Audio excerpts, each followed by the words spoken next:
Good morning, guys and gals. It's your boy JR, aka Lone Wolf's Bushcraft Travels. Hope you guys and gals are all doing well out there. I got a cool live stream for you today.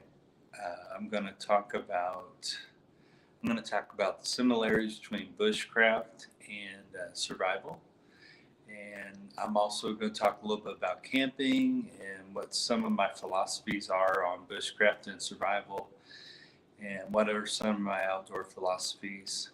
Uh, I'm about to go make me some coffee, and then I'm going to heat me up breakfast. I'm not going to make breakfast, I'm actually going to heat up breakfast. This is my favorite Yeti mug, so I absolutely love it. But yeah, I hope you guys and gals are all doing well out there. I'll show you guys what else I got going on for you.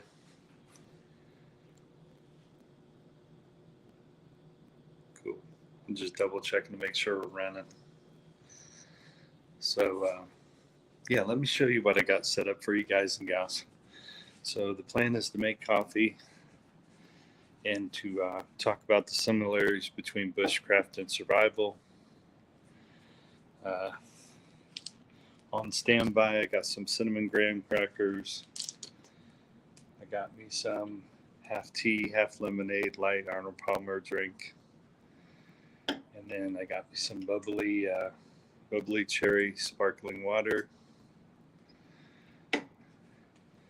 I got two of my they're both indoor-outdoor concrete fire pits. I got them all fueled up with the 91% isopropyl fuel. So I'm going to make coffee, going to heat me up breakfast. I'll probably heat up a grilled chicken sandwich for breakfast.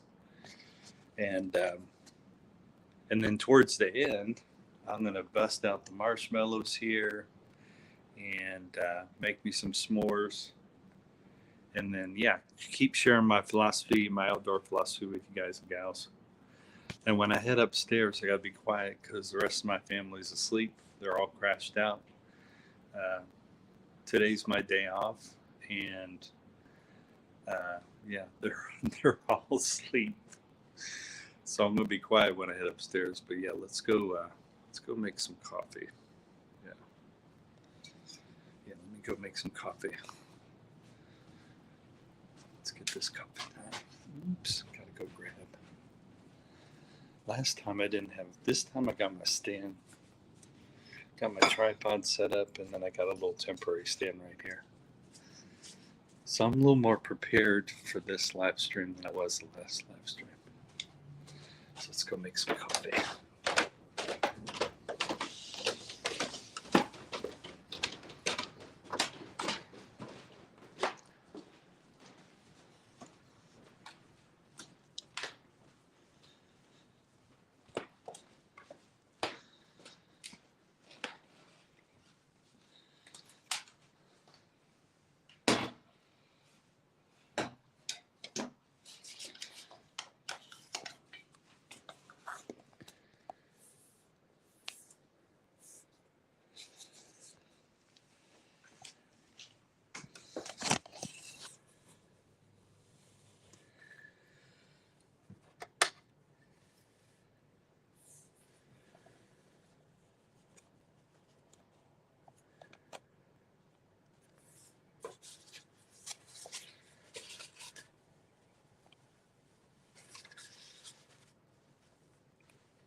What's up? What's up?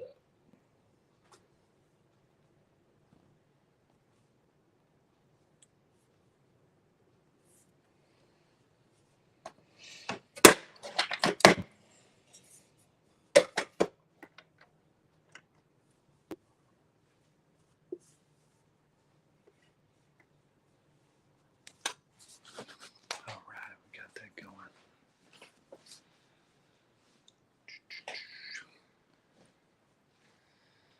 All right, so that's going.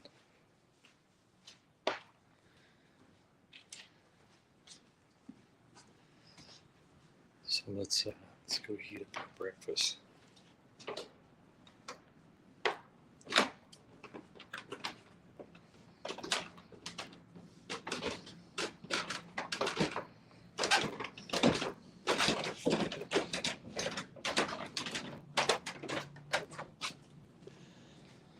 Let's go heat up breakfast here.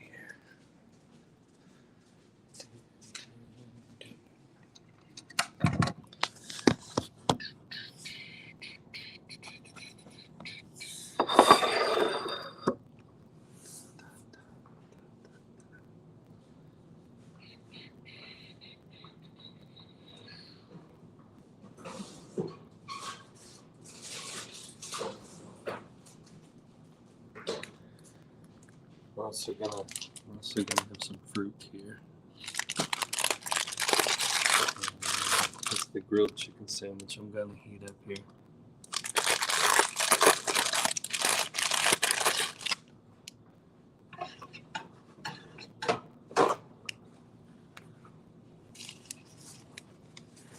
Let's go for that.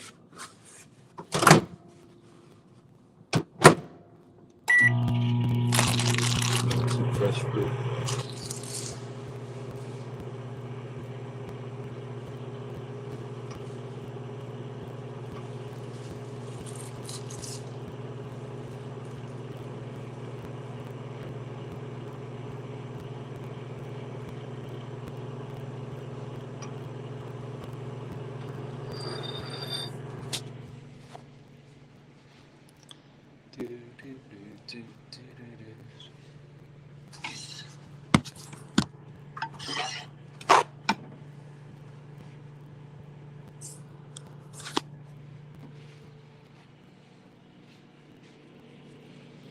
I love, now when I go to work, when I head off to work, I usually stop by Starbucks, get me a cold brew coffee. Lately, I've been getting the cinnamon. I think it's called the cinnamon. I may have this wrong, but I think it's the cinnamon and caramel nitro cold brew. And they won't let me order it in a venti. I guess because it's kicked with nitro. It sounds so cool. Cinnamon nitro cold brew. But anyways, I've been having those. I've been ordering those in grande. And sometimes, now my most favorite one, sometimes when you get Starbucks stuff, it's seasonal. Super seasonal. You guys check out this shirt. So Weekend Warrior. So Weekend Warrior definitely fits my outdoor persona. So this is getting out in the sun, camping, hiking in the woods, swimming in the ocean, lakes or rivers, climbing mountains, which we'd recommend. That'd be like hiking. What else we got on there? So yeah, pretty cool. Yeah, so hiking in the mountains, playing in the woods, practicing fire making, and calling it a night when hitting the camp. So, anyways, I don't get offended by. I don't get offended by the Weekend Warrior title because I work full time. I would love to get to a point where I'm doing. I would love to get to a point where I'm doing this full time. That would be awesome. But anyways, the Weekend Warrior. This Weekend Warrior shirt totally fits. what I'm currently at as a YouTube channel. So definitely Weekend Warrior. I got my job responsibilities. I got my family responsibilities, just like everyone else out there. And so, yeah, nice and warm grilled chicken sandwich.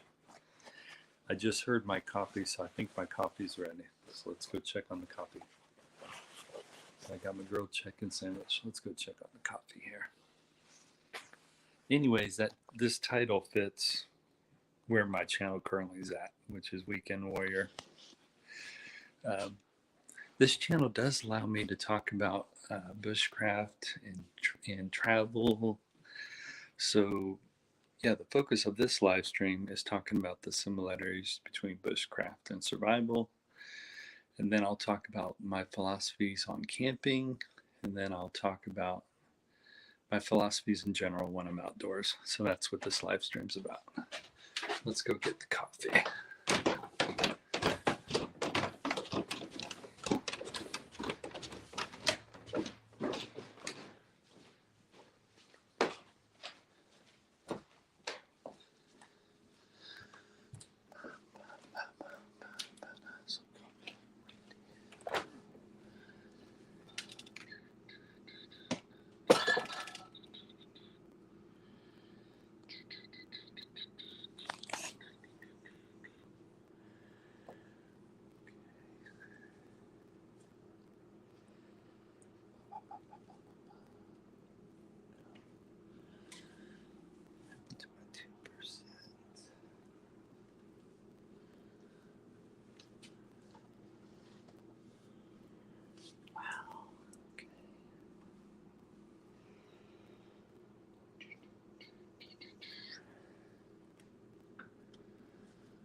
Here. I was looking for some creamer.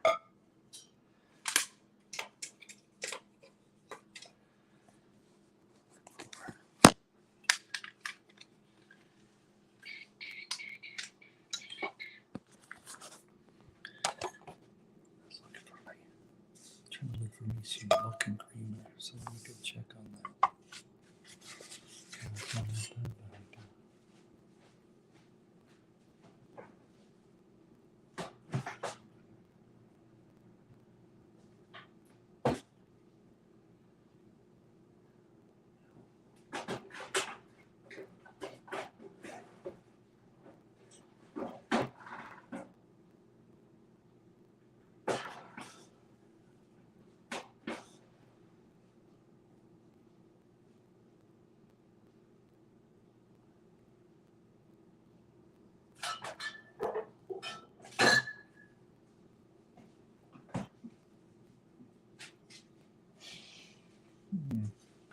Y'all don't laugh, but this is y'all don't laugh.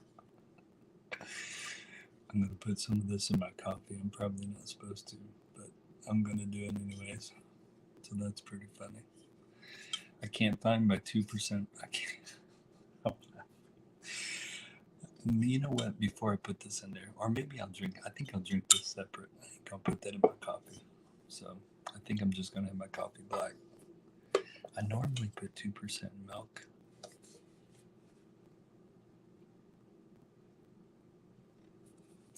Oh, it's super hot. Wow. It's super hot. All right. I'm going to put this in there anyway. It's funny. Just to cool it off. Oh, this is funny. All right. That turned it into a different kind of drink. That's funny.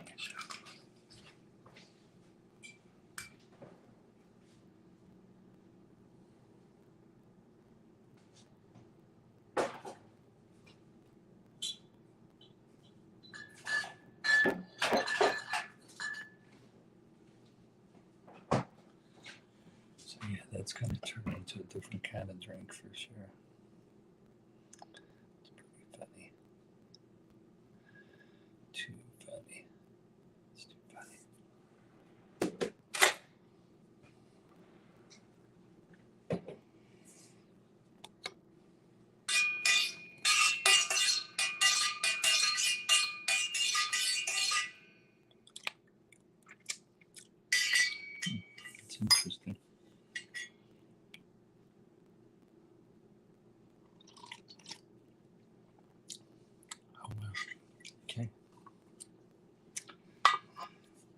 That's interesting.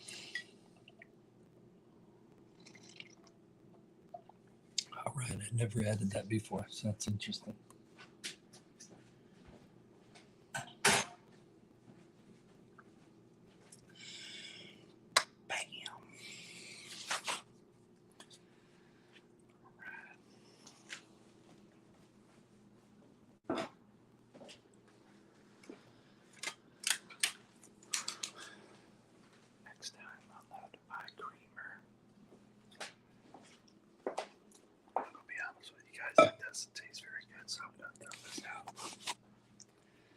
I was going to drink it, but yeah, it doesn't taste good.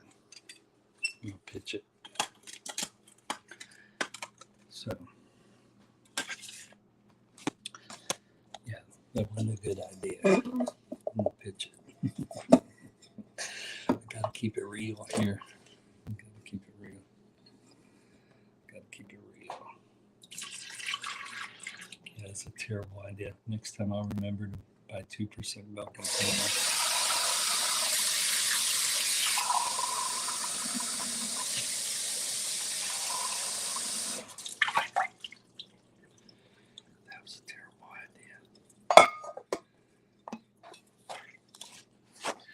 Just because I like the taste of both doesn't mean it necessarily would be a good idea. So chalk that to memory.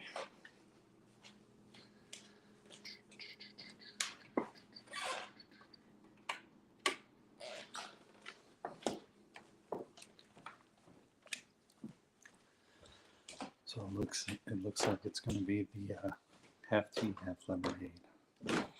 And the cherry bubbly water.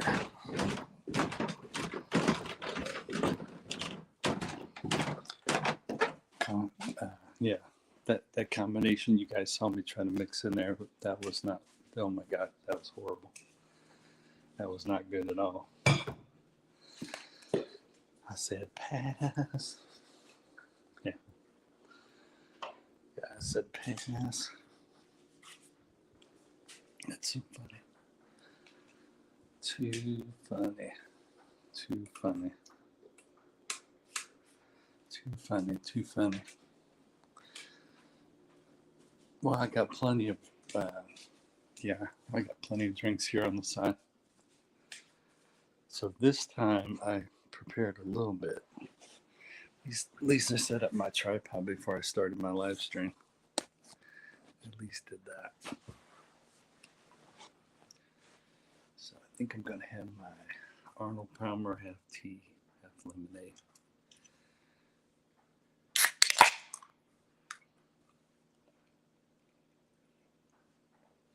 So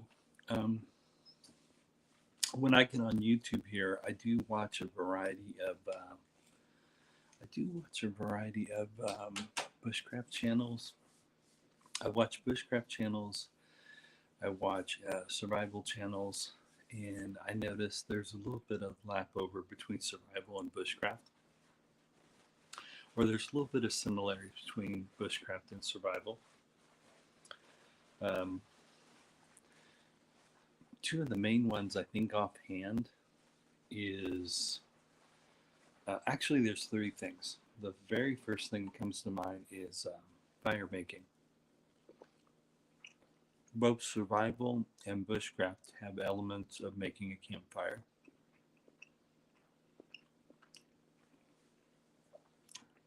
The second one is shelter building. Both in bushcraft and in survival, you build shelters.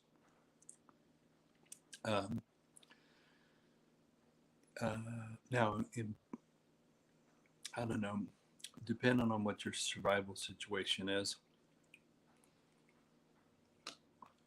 I think if I was trying to survive, and also if I was trying to stay warm for a period of days, I would not build a humongous shelter if I was doing it for survival. Now, if you're doing it for bushcraft purposes, it doesn't matter how small or big you're making. You're practicing your bushcraft. So,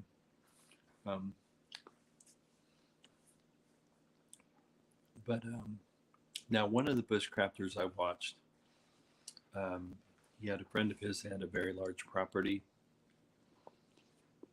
There was lots of woods, and I want to say I saw this on the Joe Robinette Bushcraft channel.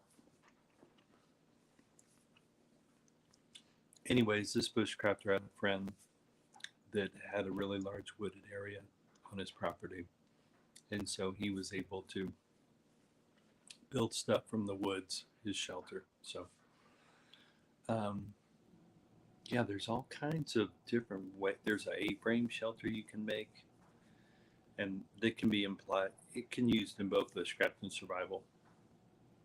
I think the kind of shelter I would make if I was trying to survive, it'd be a small shelter. This is if I was trying to survive, you know, and I need to spend a couple nights in an area. I'd make a very small, very low to the ground A-frame shelter. Um, and once I had my little shelter built, I'd make sure I'd push in a lot of leaves so that when I laid in there, there'd be something between me. The leaves would between me and the ground. So if you were to build a shelter and climb in there without building any kind of floor or building any kind of thing that can lift you up from the ground, what will happen is all your body heat the ground will literally suck out all your body heat and you'll get really, really cold. So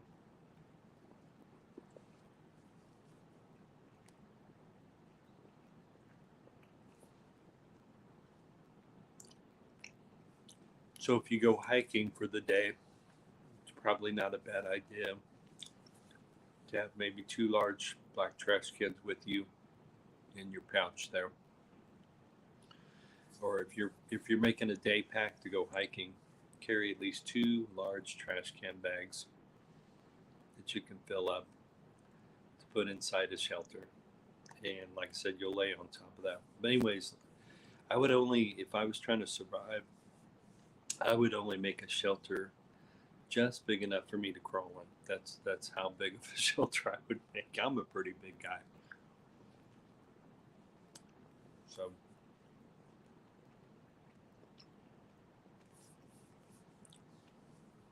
I have a joke about my height. I'm 5'11" without tennis shoes on, but whenever I'm wearing tennis shoes, I'm 6 feet tall. So that's how close I am to 6 feet tall. Once I put on tennis shoes, I'm 6 feet tall. That's a little joke about my height. Like I said, this t-shirt fits me awesome. Or what's said on it, weekend warrior. Um, I don't get upset about that title because I don't get to go camping every weekend. I don't get to go bushcrafting every weekend. My life would be really different if I did go bushcrafting every weekend. Whenever I do go bushcrafting or whenever I do go camping, I have a wonderful time. Absolutely enjoy myself. Now, there's 2 types of camping out there. One is they call it car camping. And normally when you're car camping, you're not worried. You're not worried about how much weight you're going to take because you're car camping. All your gear is going to go in your car. You could fit quite a lot of gear in your car. When I go camping, I try to go no smaller than a 2-person tent. I'm not a fan of 1-person tents, just absolutely not a fan. The reason I go no smaller than a 2-person tent is it's enough room for me and also enough room for my gear. Hence, that's why I go no smaller than a 2-person tent. Normally, how I grade tents, no matter what the manufacturer is, this is how I grade tents. If it's a 2-person tent, it's probably really good for a 1-person to use. If it's a 3-person tent, it's probably good for a 2-person to use. It's a 4-person tent, that's probably good for 3 people. 5-person, you probably only want to put 4 people. 6 people, 6-person tent, you probably only want to put 5 people in. 7-person tent, you probably only want to put 6 people in. So you guys are getting what I'm getting at. So, of course, if you want more room for your 5 people, let's say you want a little more extra room for your 5 people, instead of getting a 6-person tent, maybe you get a 7 or 8-person tent for 5 people. So by doing it that way, you're a little more conservative on your tent selection. Hey, what's up? How's it going, Adrian? If you guys get a chance, make sure you check out this channel, Adrian, the Adrian Gibson channel. Really cool dudes from Australia. What's up? So you guys get the gist of that. If you really want to make 5 people comfortable in all their gear, instead of getting a 5-person tent or a 6-person tent, you're probably better off getting a 7 or 8-person tent. So, and who knows, if you know those dudes carry a lot of stuff on them, maybe you want to get a 10-person tent for 8 people. So it's kind of wild. I'm doing good, Adrian. Not too bad, buddy. I'm doing pretty good. Can't complain.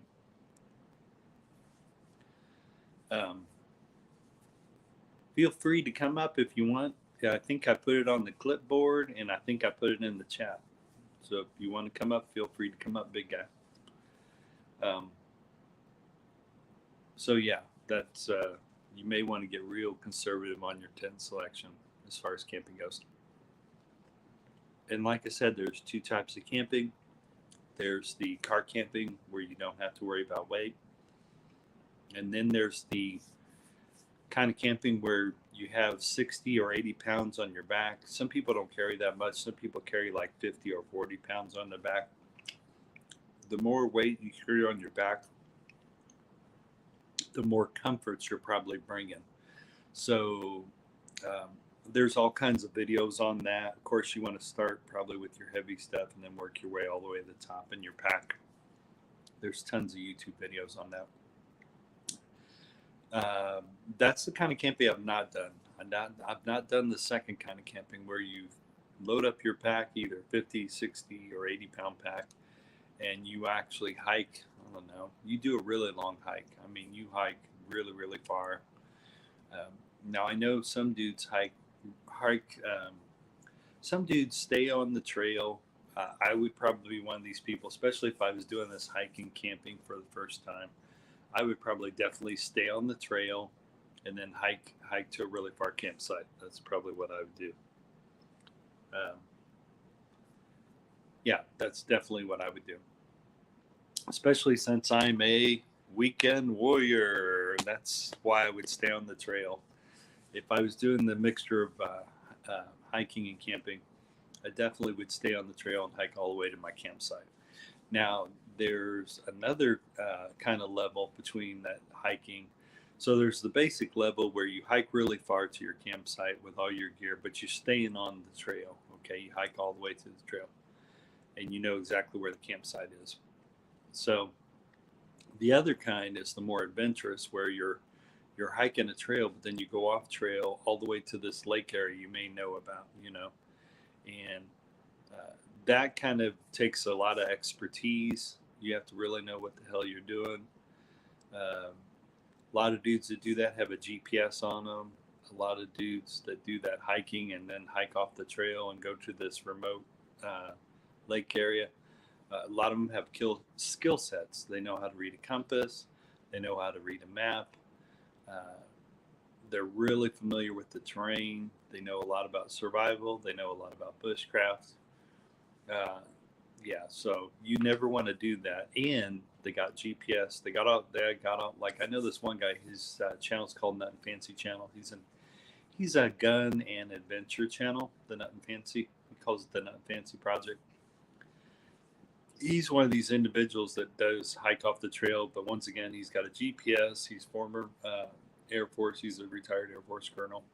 So he's former military. He knows all about survival, bushcraft, camping.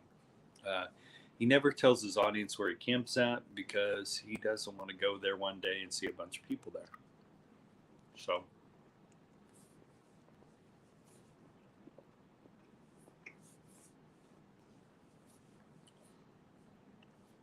finishing my chicken sandwich.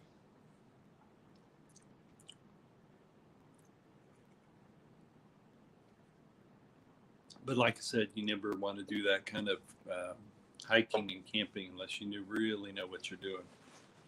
So I know my skill set. I know what I'm comfortable with. So if I ever started, the first thing I would dip my toes in, if I was interested in, right now I have no interest to do the hiking really far and then set up a camp. I have no interest in doing that, to be honest. I just want to be, that's why I am a weekend warrior. But let's say I was the type of individual that was going to get into that. If, for any of you that are going to get into both the camping, filling up your pack, hiking long way, and then building campsite, you need to really, especially if you're not former military, and especially if you've not done any kind of training at all, you may want to do some bushcraft, go to a bushcraft school or a survival school, or maybe go to a bushcraft school and go to a survival school, take a course, really build up your skills, especially if you're planning on hiking and then leaving the trail and hiking up to a secluded lake or something like that. And make sure you have a GPS on you. Make sure you know how to read a map. Make sure you know how to read compass. Make sure you're very familiar with all the terrain. So, but yeah, get your skills up way, way up. I mean, that's what I would do. If I was going to get into that kind of camping, I'd make sure I go to a bushcraft school, do some training at a bushcraft school. And then I also would do some training at a survival school. Can't stress that enough. If you're going to get into that kind of camping, see, my camping, anybody can do, because I do the car camping. Anyone can do that. Anyone can load up their favorite food and drink. To me, that's what I love about car camping. And also that's what I love about bushcrafting. Bushcrafting has nothing to do with hiking. Has everything to do with getting outdoors, but bushcraft has nothing to do with hiking. Bushcraft has nothing to do with camping. It's just a different mindset. Bushcrafting is, now a lot of people will say, what is bushcrafting? Well, at least from what I got from Dave Canterbury's book, Dave Canterbury has a book called Bushcrafting 101. I would definitely recommend you guys go and get that book. Once again, it's called Bushcraft 101, and it's basically a bushcraft basics book. It lets you know about shelter building. It lets you know about a variety of different axes and knives to use. It tells you what it looks for in a knife, as far as for bushcraft. A lot of Mora knives are really good for bushcraft. Hey, what's up, Brett? How's it going? So, yeah. Anyways, bushcraft involves campfire making, building a campfire.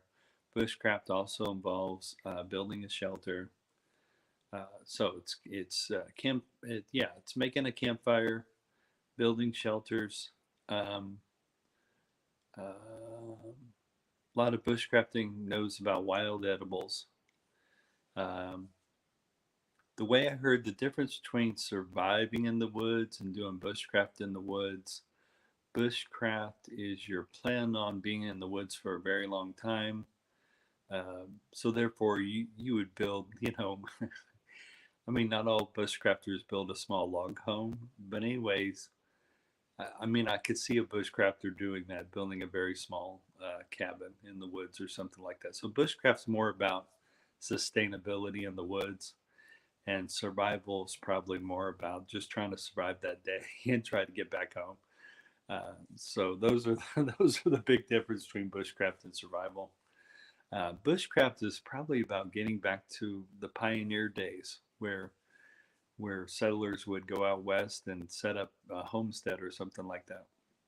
Now, I'm not saying bushcraft is not homesteading, but I'm just saying that there's a different mentality between bushcrafters and survival people. It's a different It's a totally different genre. I know some bushcrafters do have an element of survival on their channels. Um, this channel here touches a little bit on survival and also touches a little bit on bushcrafting and also touches a little bit on camping. Um, Now, one of the things I do more than the other channels do is I really focus not on just bushcraft camping, but also travel. So, different places of the world I go to, I like sharing out my travels. So that's why there's travel in my title. That's why it's called LoNe Bushcraft Travels, is because I'm sharing with you guys all the different places I go traveling around the world. So, hence that's why that's in the title. But like I said, there are similarities between bushcraft and survival. One is the campfire making, that's in both bushcraft and survival, and the other one's shelter building, which you can find in both bushcraft and survival.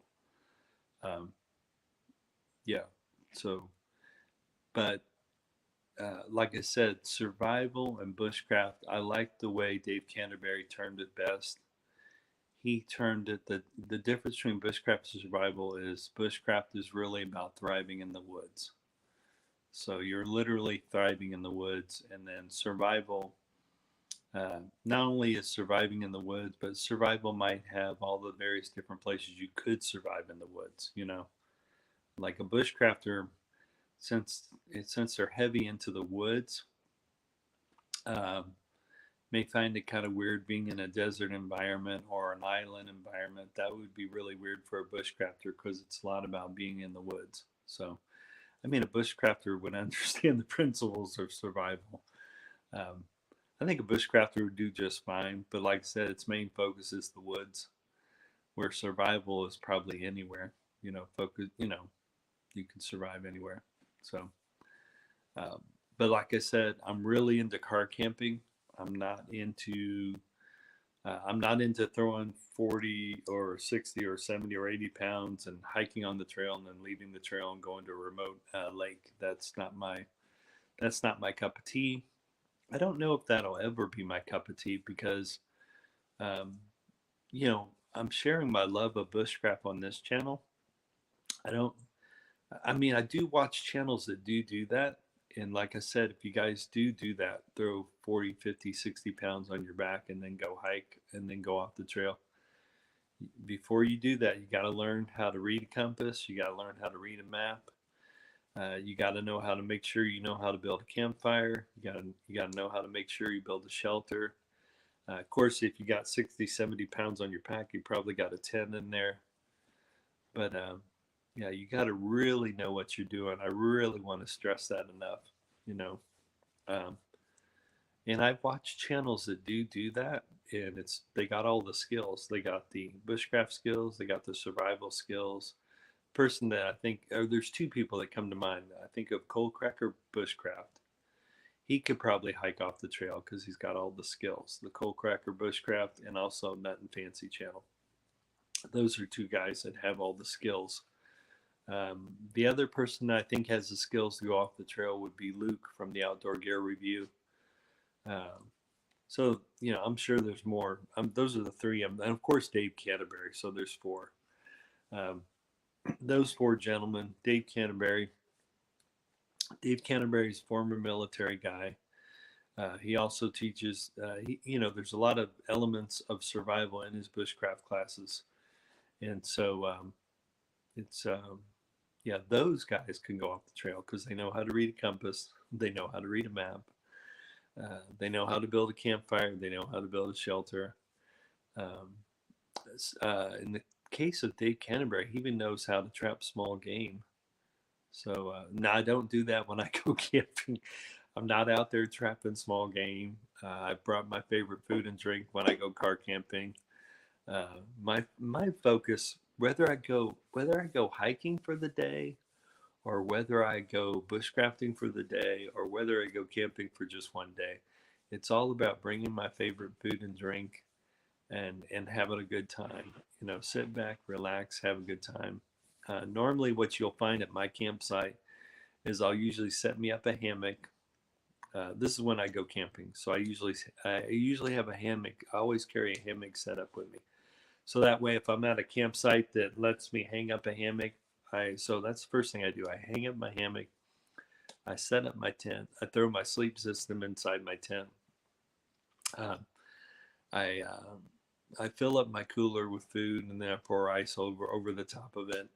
And then I set up my campfire, and then I probably start my campfire around just before sunset. I'm probably lighting my campfire is what I'm doing. So that's usually how I do my camp.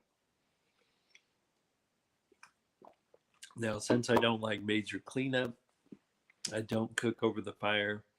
I bring lots of food that I can throw inside wraps. So it's usually grilled Southwest grilled chicken that I throw inside and I usually put Chick-fil-A sauce or mayonnaise on my rolled up grilled chicken sandwich. So, and then I bring candy, usually Snickers candy bars. But uh, but anyways, to me that's the kind of camping I do. I just do that kind of camping. So I think I'm going to light these small fire pits here. Oh, I forgot to grab my. Let me go grab. I want to do. I got my. Check this out. I got all my chocolates here. Ooh, I got my fresh fruit. I gotta make sure I eat my fresh fruit there. Forgot about that. So, anyways, after I finish my fresh fruit, we're gonna do some s'mores. There's my two fire pits there that I'm gonna light. These are both indoor-outdoor fire pits. Earlier this morning, I loaded them up with 91% isopropyl fuel. So we're gonna light those a little later. Let me eat my fresh fruit here. So yeah, so that's the deal. When will I ever do the other car camping? Maybe, I don't know. I think if I was going to do it, I already would have done it by now.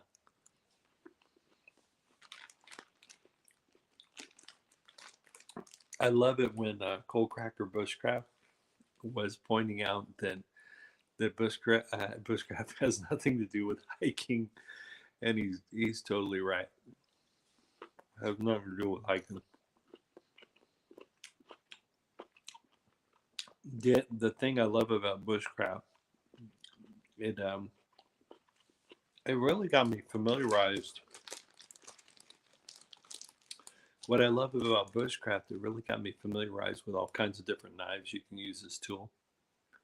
I didn't realize what a cool tool a knife is until I got into bushcrafting, which is super cool.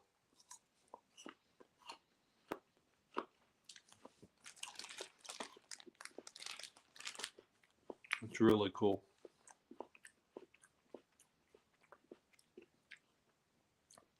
And I have I carry over the same mentality that I have with camping. I carry it over into my bushcraft. It's really about getting out there and enjoying the woods and listening to the sounds of the woods.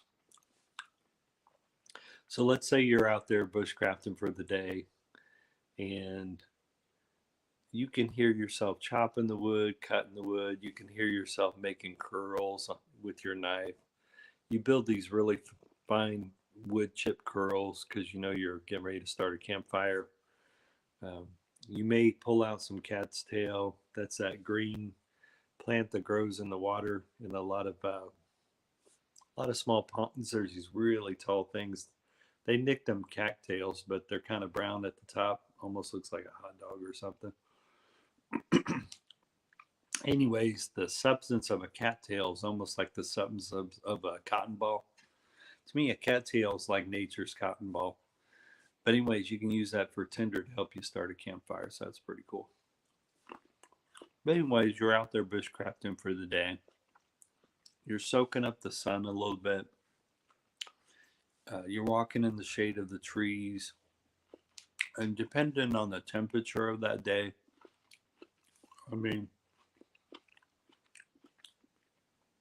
the reason I'm filming inside here is because it's cold outside. It was, but I did have a stack of wood. I could have went out there out in the cold as well. So each bushcrafting day is different. Sometimes you can bushcraft on a really cold day, which then you want to really build a really nice campfire. Some dudes roast some hot dogs and I don't know, bratwurst over the campfire. Some dudes cook a chili over the campfire. And you're just relaxing. But yeah, whether I'm bushcrafting or camping, it's all about relaxing, enjoying my favorite foods, and just relaxing.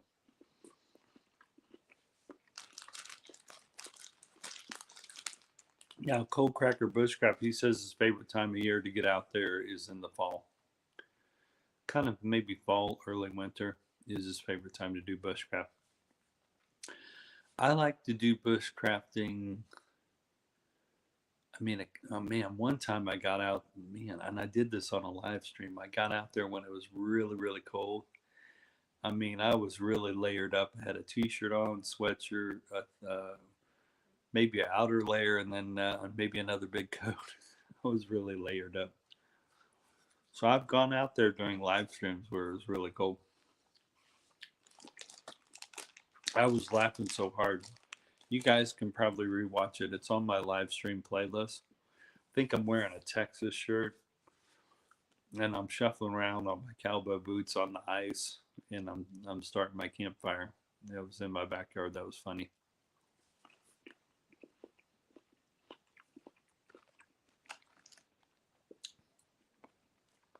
But yeah, I carry that same mentality through bushcrafting and also camping, is just to get out there and have a really good time. And like I said, you're watching your campfire, whether you're bushcrafting or camping. You're listening to the fire crackle. You can hear the birds and you can hear animals. Last time I went camping out in Brown County State Park in Brown County, Indiana, it got to be like 2:30 in the morning and my fire had just burned down to red hot embers. And I kid you, and I caught this on film.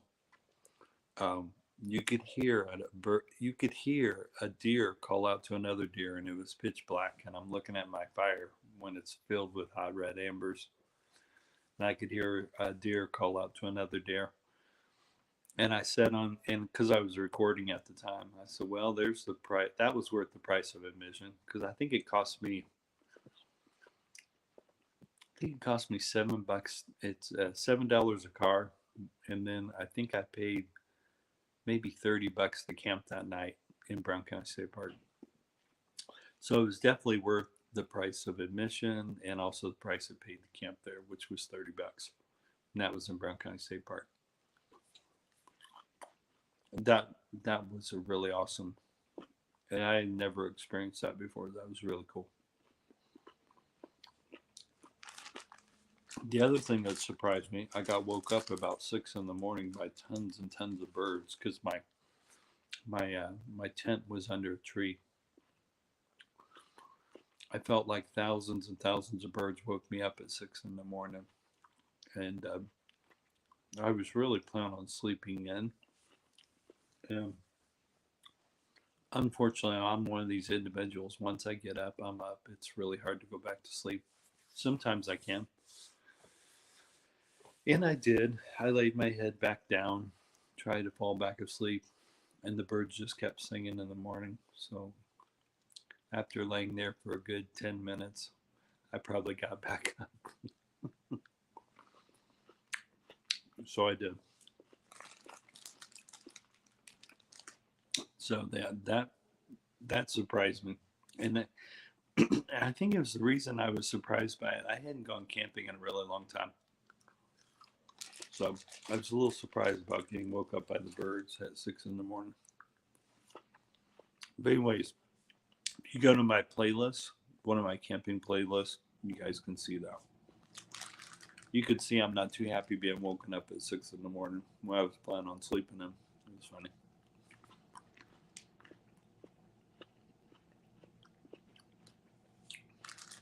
But yeah, absolutely love camping. I love bushcrafting. I wish I could do more of it.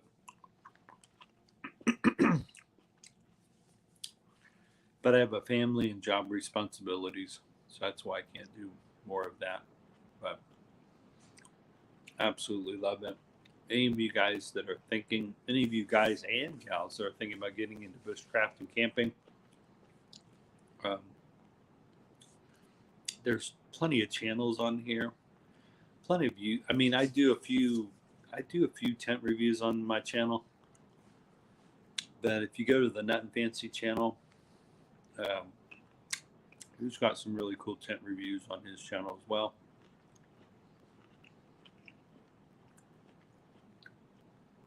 Just keep in mind, if you're one person, try and get nothing smaller than a 2-person tent, so you'll have enough room for you and your gear. If you're camping with 4 people, instead of getting a 4-person tent, I would recommend a 5 or 6-person tent. If you're 5 people and you want to have room for all your gear, instead of getting a 5-person tent, and if I was camping with 5 people, instead of getting a 5-person tent, I would actually get a 10-person tent. So you would have room for you guys and all your gear. So that's my recommendation. Because it's so funny. Even with a 2-person tent, they show you with a lot of the boxes on these tents, it shows these 2 people smacked together in this 2-person tent. So, yeah, if I was camping with 2 people, I'd probably get a 4-person tent. So, depending on the number of people in your party, you may want to double your tent size. 6 people should probably get a 12-person tent. Just double it, and that way you'll all be comfortable. It'll be you and your party will be comfortable. As long as 4 people should get an 8-person tent. That way, everybody in your party can also bring their gear inside in case something happens with the weather. So, and like I said, when I camp by myself, I go no lower than a 2-person tent. So, hell, man, sometimes I've camped in a 4-person tent by myself. But yeah, I've been pretty comfortable in a 2-person tent by myself. So, I've been pretty comfortable in a 2-person tent. All right, I'm almost finished with my fruit here.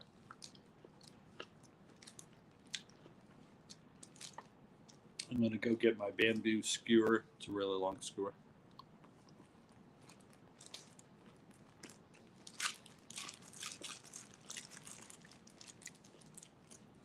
Man, that fruit was good.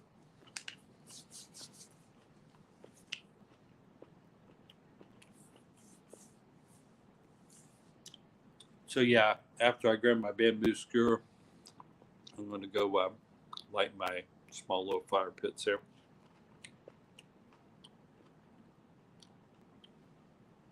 There you go. That's right. I agree. Earlier, I ate a grilled chicken sandwich. All right. Got my marshmallows handy. I'll show you guys the marshmallows. These are the marshmallows I picked up at Aldi's.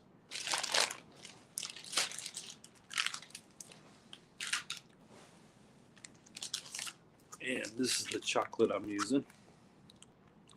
So that's the chocolate I'm using.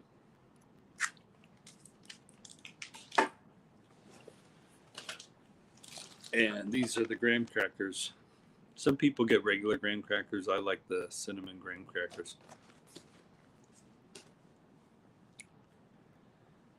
And I got my lighter to light my campfire. But let me go grab my. They're like long bamboo. They're long bamboo sticks. Let me go grab them. I think I'm just gonna grab one, or maybe I should grab two just in case anyone comes down, in case anybody wakes up.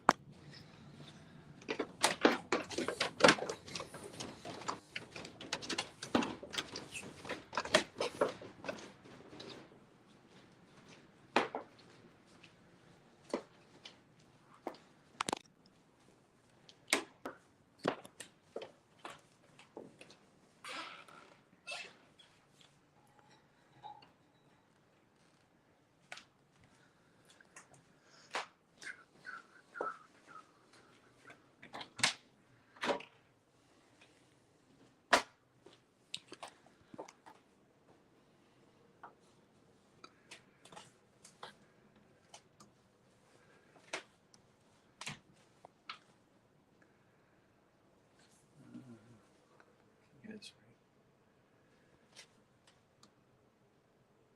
Anyways, I like that saying on there. Or I'll read it to you guys.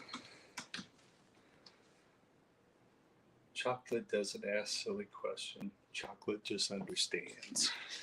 That's so true. That is true. All right.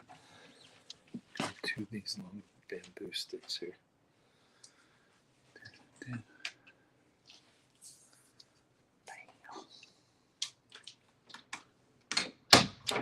Weekend warrior. Weekend warrior.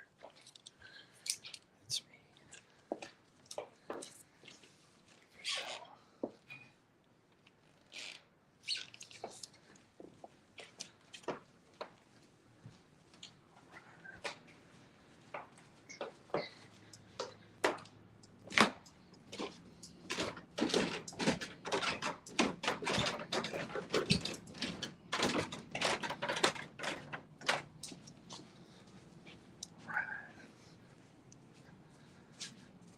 Da, da, da, da, da. All right.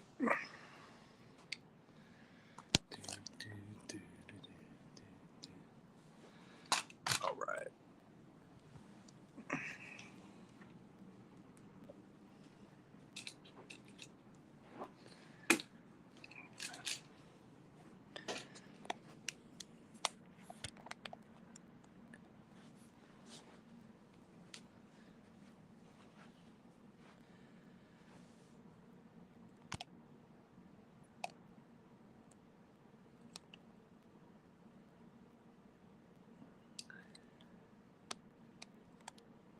There we go.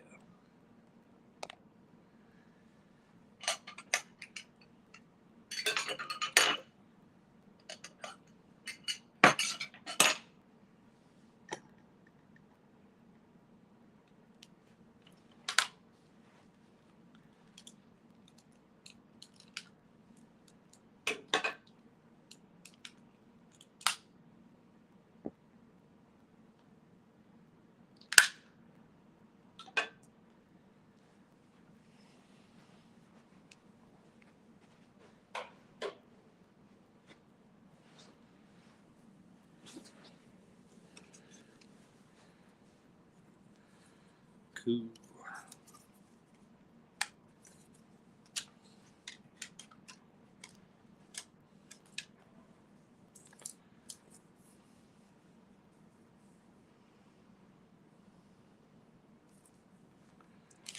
All right.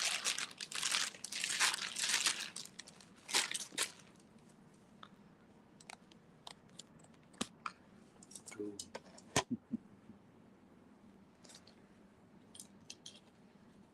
Gotta love a campfire.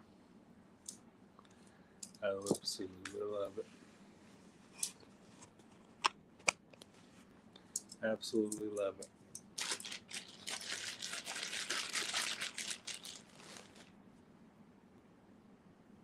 Oh, I'm getting ready to make them.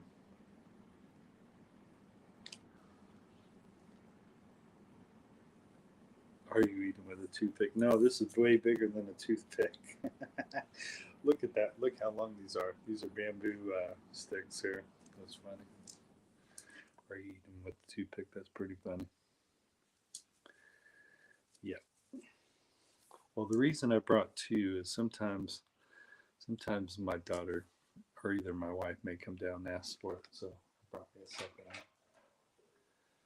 Brought me two of them. Now, sometimes instead of eating it, I mean, today I'm going to eat it as a s'mores, but sometimes I only eat just the chocolate and the marshmallow. So sometimes that's what I do.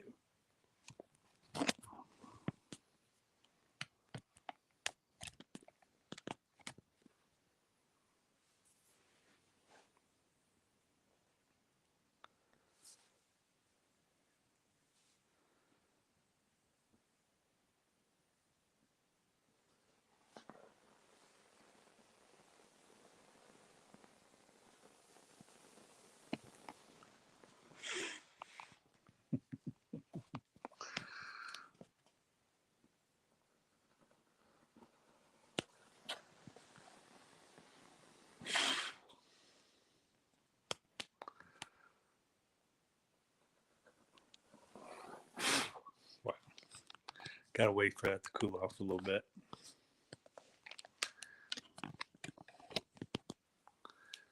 Wait for that to. I didn't have my graham crackers ready. That's the beauty of going live. It's pretty funny. It's pretty funny. That is too fun. This is fun. That's why I love going live.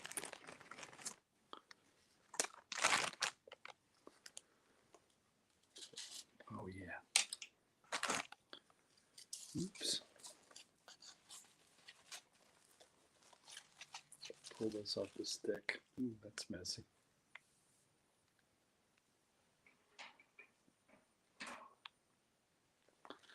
Gotta get my piece of chocolate though. Get my piece of chocolate here. I'm a professional. That's fun.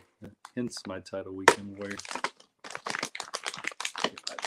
So here's the chocolate I'm using. I showed it to you guys earlier. But that's the chocolate I'm using. I picked it up at Aldi's. Oh man. There we go. So there's my chocolate. I'm going to put it on my s'more here. Oh, this is going to get sticky. Oh, look at that. It's going to get sticky. Ooh, sticky, sticky, sticky. There's my chocolate in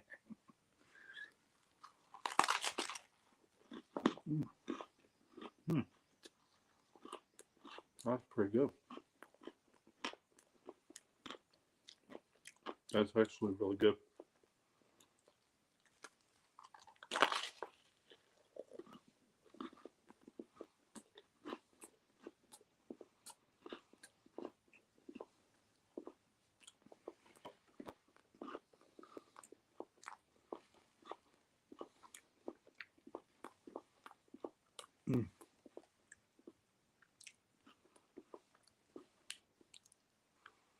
I usually eat them off the stick, which you guys will get to see.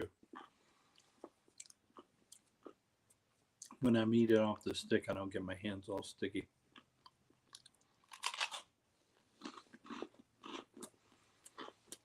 So most people put them on a s'more. But sometimes I just eat just the chocolate and the marshmallow. But just for you guys, I'm eating this s'more.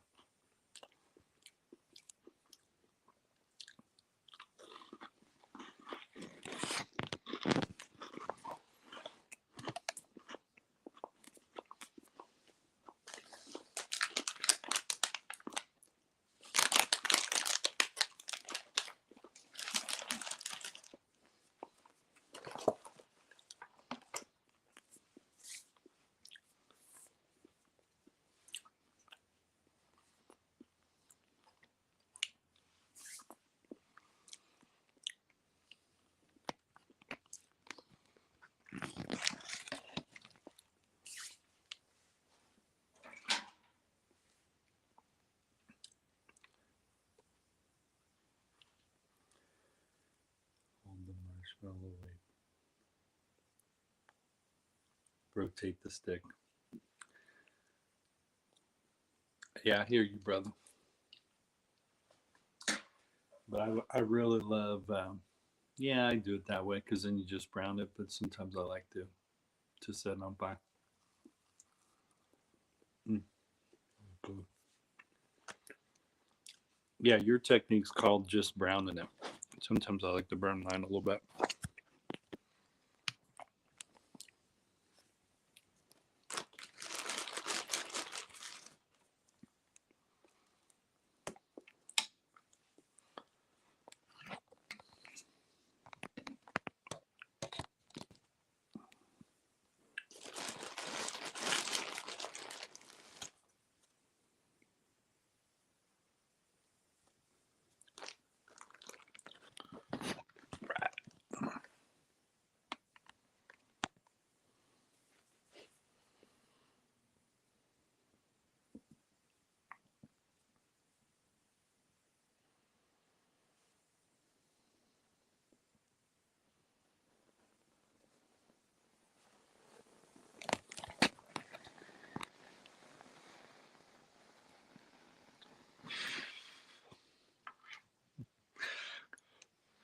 Gotta wait till it cools off.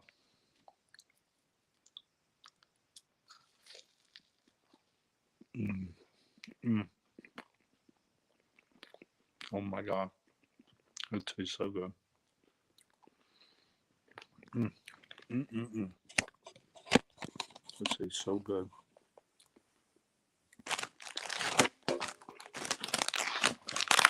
That tastes really good. I forgot. I forgot how delicious.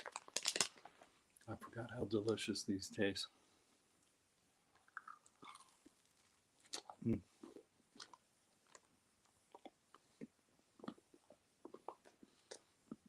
Mm. Really good. I'm enjoying myself here. It's the title, Weekend Warrior. I love it.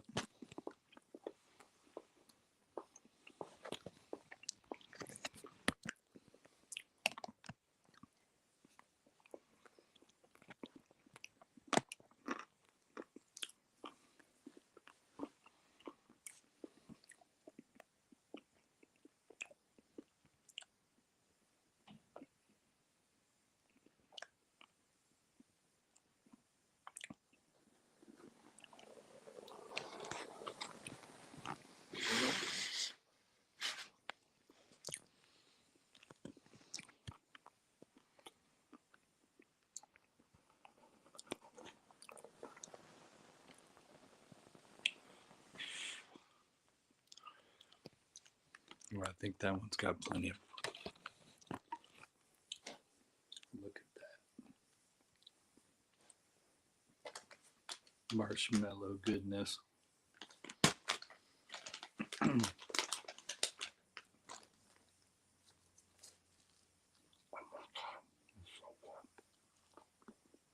Mm. That's really really good. Mm. Wow.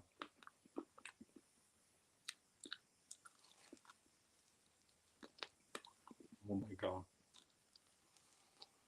Mm-mm-mm. That's so good.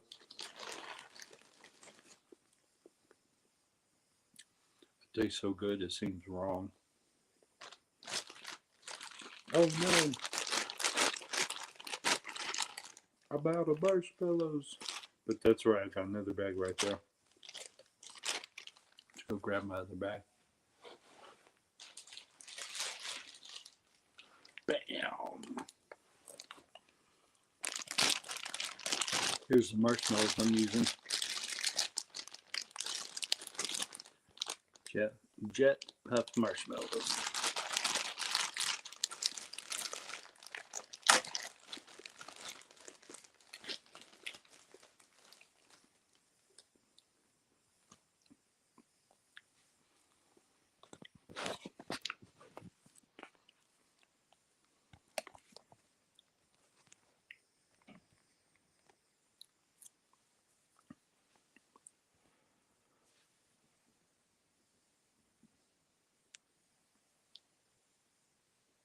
getting there.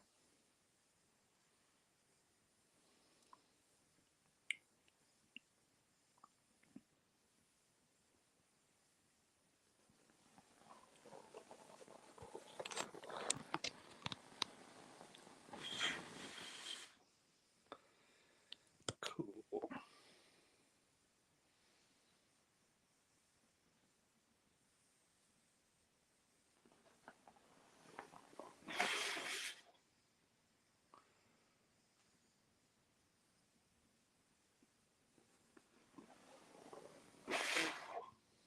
Ooh, look at that. That looks really good. That looks really good. Look at that. That looks good. What's happening? How's it going? I'm just roasting me some marshmallows. I'm doing good. How are you doing? Are you eating fire? That's pretty funny. Nope, just eating marshmallows. Having some awesome dark chocolate with almonds.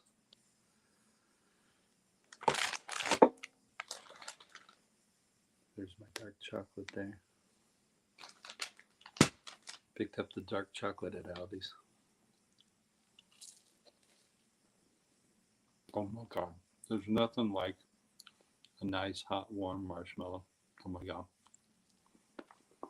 And some chocolate to go with it. Mm. Wow. I need a little graham cracker too. These cinnamon graham crackers here. Mm. Wow. Really good.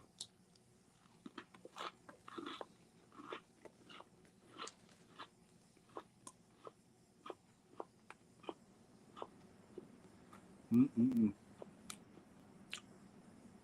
So good.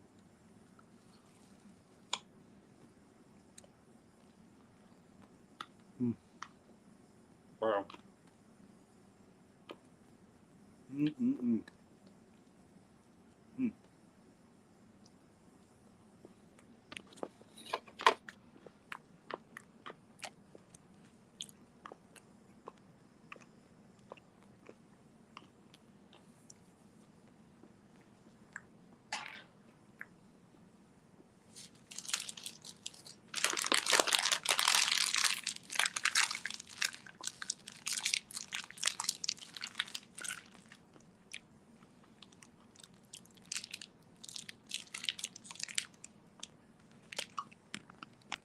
That is so good. I'm making a mess here.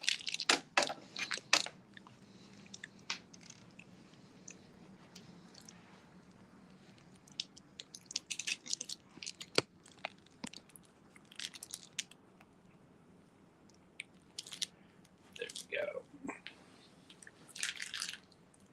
A little bit higher.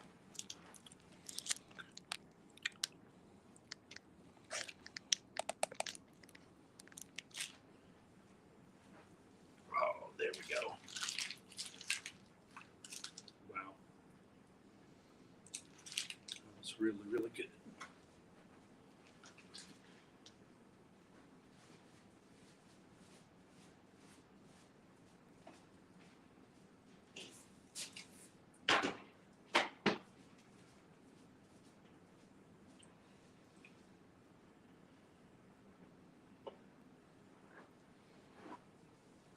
That was so good. Oh my god, that was so good. That was good. Now, when I'm burning inside these are I picked them up at a company called Gardenex, and I found them on Amazon Prime, and they came in a 2-pack, and that 2-pack's price was normally like $44.99, but I picked them up for $34.88, and with taxes it came to like $37. And each and inside the 2-pack you get lids at the bottom, These things right here, they call fire extinguishers. So you get 2 of those. You get 2 stainless steel inserts that go inside there. 2 stainless steel cups that go inside here. And then it comes with 2. They're 2 like prongs, and as you extend it out, they're marshmallow holder prongs. So you get 2 marshmallow holder prongs, 2 base lids, and of course the 2 concrete fire pits, and then you get the 2 stainless steel inserts that go inside there. These are indoor-outdoor fire pits. The fuel I'm using here is 91% isopropyl alcohol fuel, which you can use as a first aid, which is really cool. So yeah, I'm bringing along fuel I can use for first aid to take care of cuts, bruises, and scrapes, but then I can turn around and use it as fuel for my campfire here, for my campfire pits. The beauty about this is I can burn these indoors, so I think that's cool. If you guys pick this up, make sure you follow all the safety protocols involving this kind of stuff. Follow all the safety rules. And they extinguish just as easy as they light up. I'll show you.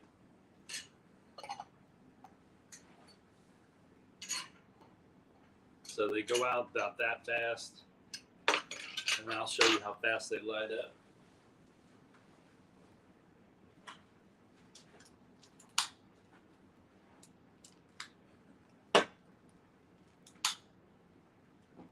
Woo.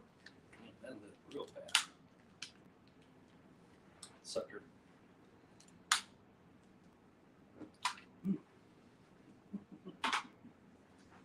So as you see, they light up. I'm laughing because of how fast it lit up. So as you see, they light up just as fast. Anyways, when you guys buy something like this, just make sure you follow all the safety rules.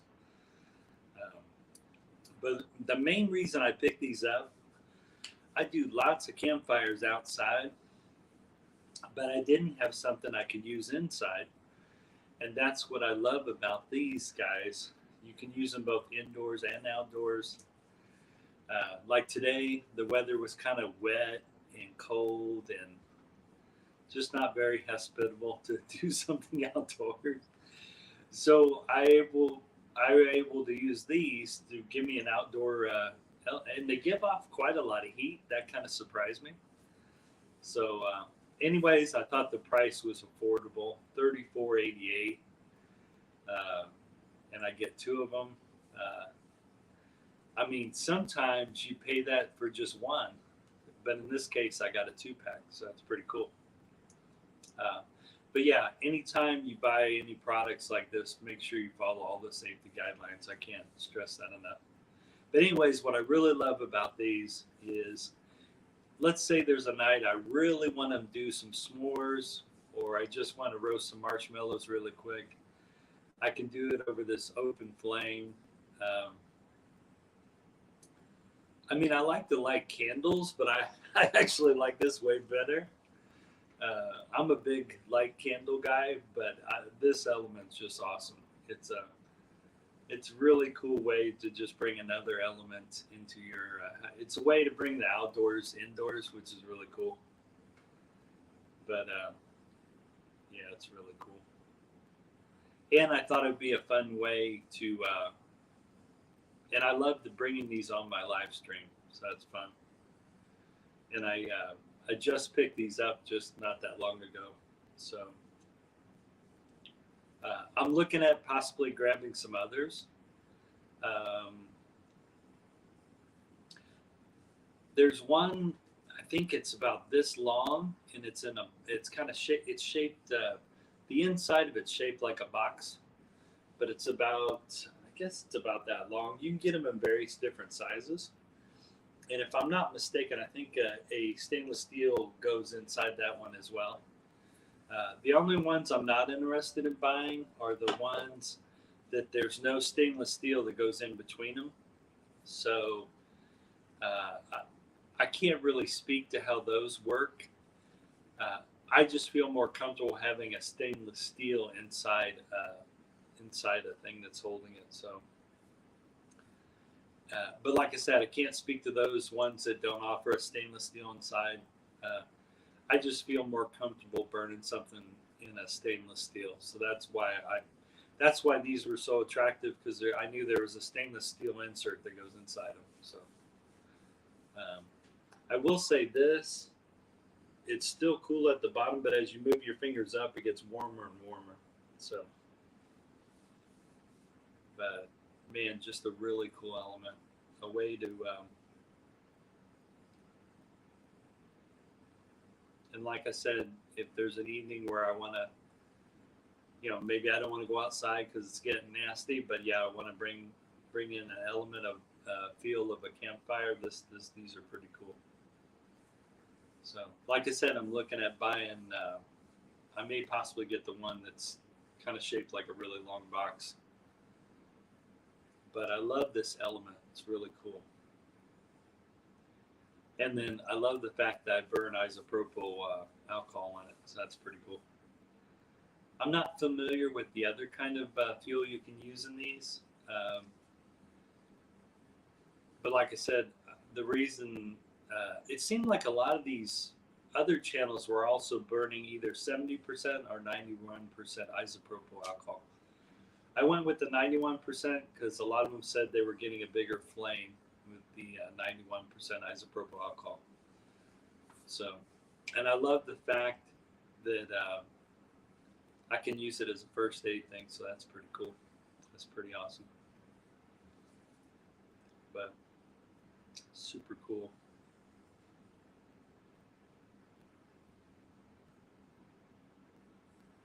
But yeah, car camping is my absolute favorite. So out of all the there was 2 car camping things I was looking at. Or there's 2 different ways you can do camping. You can do the car camping where you don't have to worry about weight. You literally drive up to your campsite and you have all your gear in your car. That's my favorite kind of camping. That's the only kind of camping I do so far. Then there's the other kind where you park your car at a campground, you walk on the trail, and you walk way off the trail, and then you find a remote lake. And the individuals that do that know what they're doing. Some of them are former military. Some of them have gone to bushcraft and survival classes. In those classes, they've learned how to read a compass. They've learned how to read a map. So therefore, they can do the hike. I call it going on a hike and then going camping somewhere. So that basically, it's hiking and camping mixed together. And one of the channels that does that quite often is the Nut and Fancy channel. So it's run by a retired Air Force colonel. And yeah, he talks about map and compass reading. Now, my bushcraft channels I like to watch are Cold Cracker Bushcraft and Dave Canterbury Self-Reliance Outfitters channel. So if you're thinking about getting into bushcrafting or want to know more about bushcrafting, I'd recommend Dave Canterbury's book, Bushcraft 101. And then he also has a second book out there. I think it's called Advanced Bushcrafting. So the book I got is the Bushcraft 101 by Dave Canterbury. So I love bushcrafting. I love getting out in the woods. I don't get to do it as often as I'd like. And I also love going camping, and I don't get to do that as often as I like. But I'm usually, whether bushcrafting for the day or going camping for the day, or even camping for just 2 nights, my whole, my motivation is to get out there and really, now, days that I pick to camp, I usually try to pick on days that are going to be really gorgeous days. I usually don't camp in really nasty weather. There's plenty of channels that do that.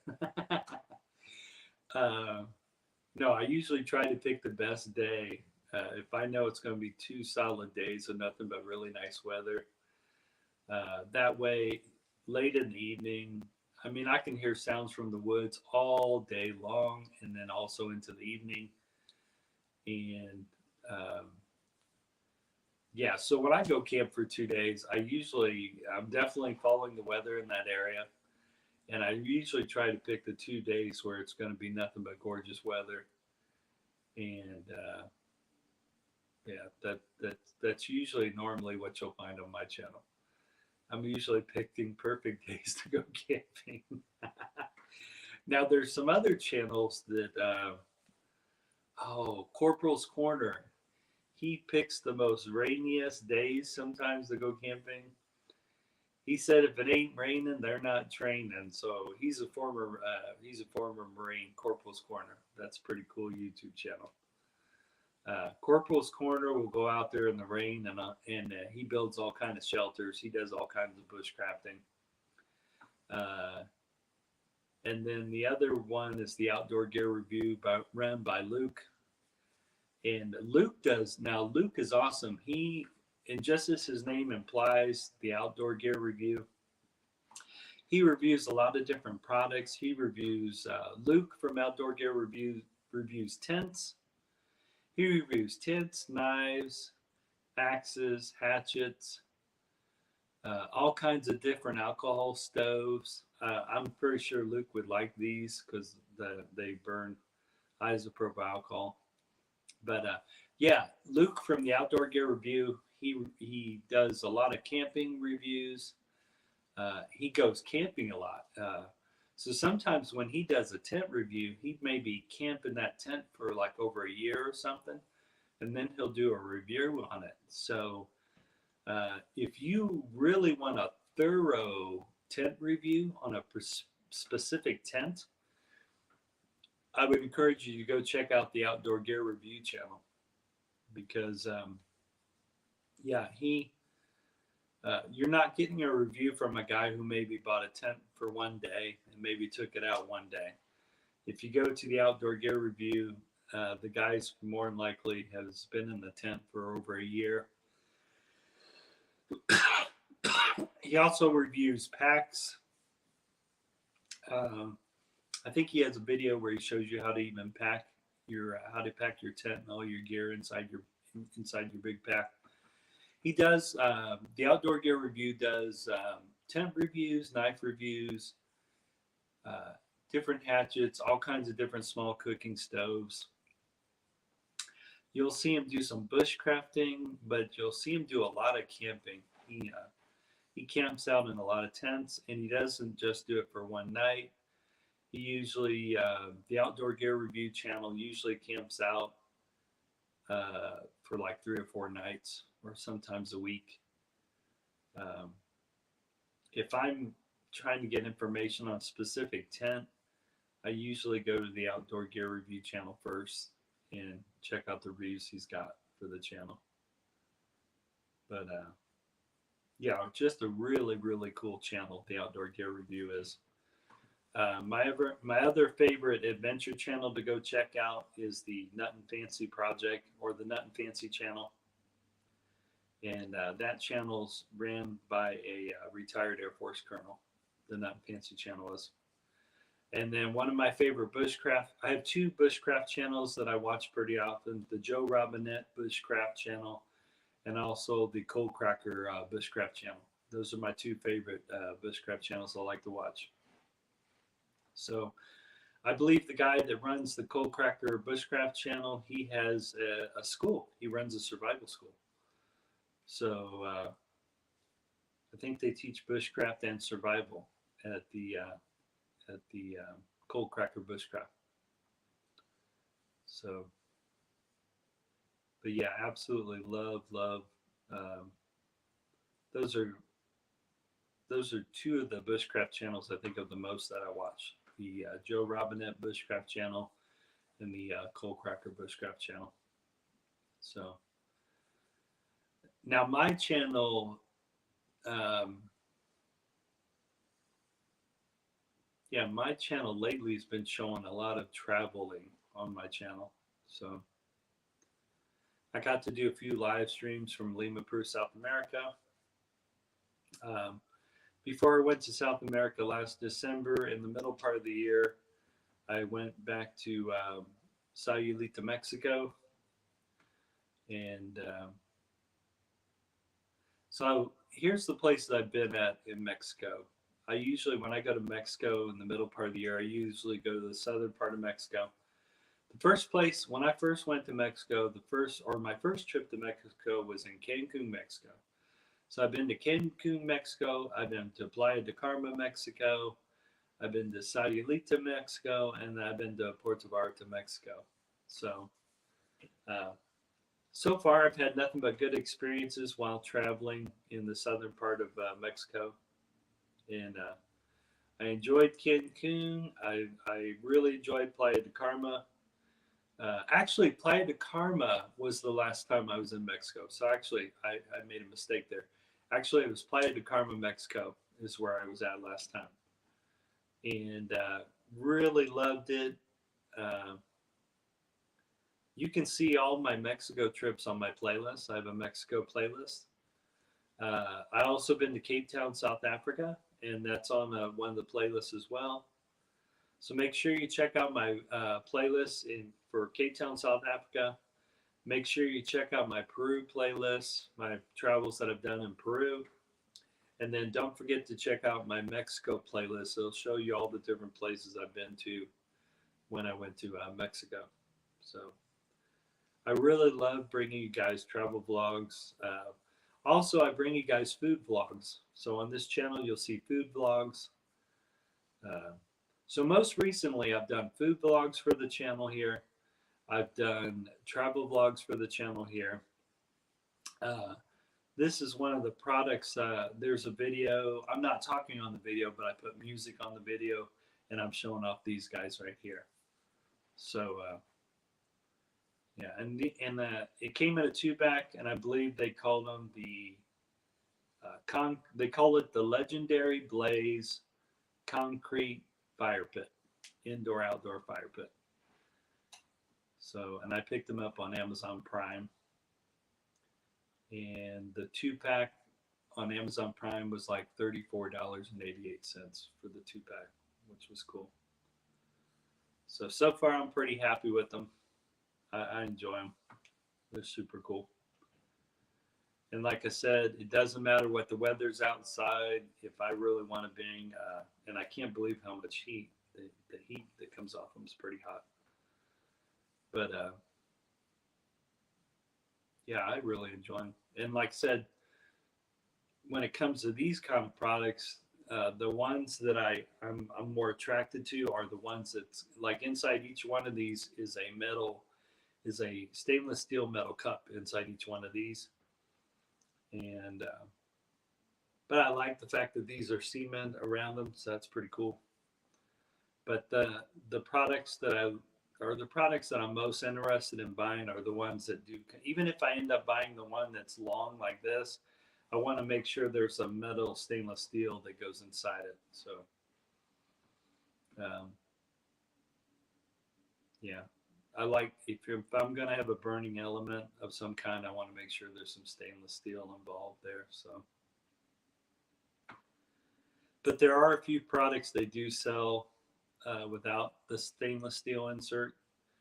But I don't know. For my peace of mind, I like having stainless steel. So, but yeah, these are awesome. And as you can see, as the alcohol gets less and less, the flame starts to get smaller. This one's starting to burn almost all of its alcohol out right here. I can start to hear the last of it.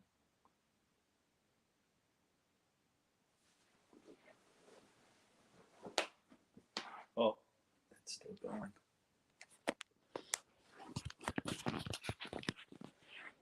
Oh, there it goes. It burned the last of its alcohol.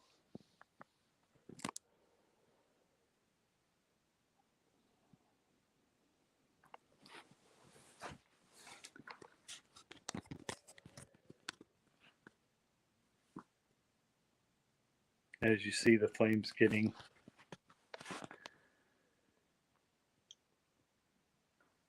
And this is a kind of a cool way to end my live stream, watching this use up all of its alcohol. Pretty cool.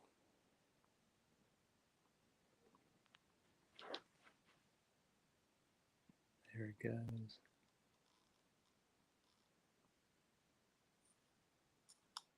There it goes.